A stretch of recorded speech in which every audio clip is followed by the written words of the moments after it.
Okay, let's try and do the numerical calculation in Python now. Now, the first rule of programming is laziness. Never write a program from scratch if you can adapt to one you've written before. So here is the program I wrote as part of the last worked example, the one where we're looking at something falling with drag. And let's modify this rather than write everything from scratch. Notice I've added comment lines. Any line with a hash in front of it is a comment. That means the program has no effect on what's happening. It's just for the benefit of humans reading what's going on. So let's go through here and modify it. This says pick the starting time, position and velocity. Let's just change that to pick the starting conditions. It doesn't really matter, you could leave the comment as it was, it's not going to affect how the program works, but it's good to make sure that it's saying what's actually happening. Now we're starting at time equals 0, we don't need x here, we need a number of particles, let's call it big N, and we'll start off with, let's say, 100,000 particles.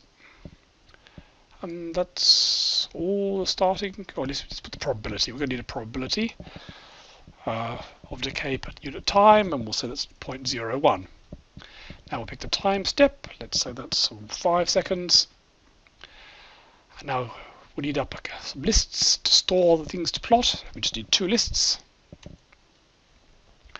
Okay, so that's all the preamble done. Now let's get to the main business, the loop. This is where it goes through over and over again, calculating what's happening. Now this loop's not going to keep going until we hit the ground, it's just going to be a loop. We defined a couple of variables to save our calculation last time, but we don't need them this time. Okay, so here's a loop.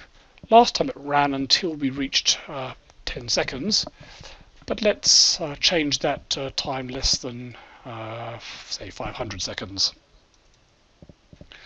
Because we know it's going to take about 100 seconds for most of the decay, so a few hundred seconds would be a good time to run. And now we need to calculate, well, the only thing we really need to calculate here is the rate of change of the number of particles, the number of decays. Let's call that dn.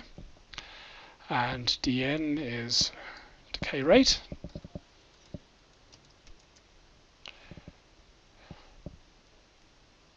And we know that's going to be equal to the number of particles times the probability times the time step. Maybe a minus sign there because it's the number of particles is going to go down. That's all we need to calculate here. Now we need to do the updates. So the new time was just the old time plus dt. There's no x and v, however there's n, which is plus equal to dn. That means at each time step we increase the number of particles by this. This is a minus number, so it's actually making the number of particles go down as some of them decay. And now we'll save t and n in our 2 arrays to plot. We're not doing anything with a theoretical model here, so we can ignore that. And let's plot the x list and the y list in green. And we're not plotting any theory, so we can get rid of that. And we'll change the label so it makes sense. It's number.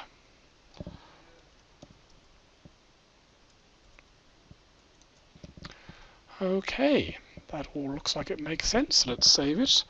Control S, and let's run it. And there we have a very sensible looking graph.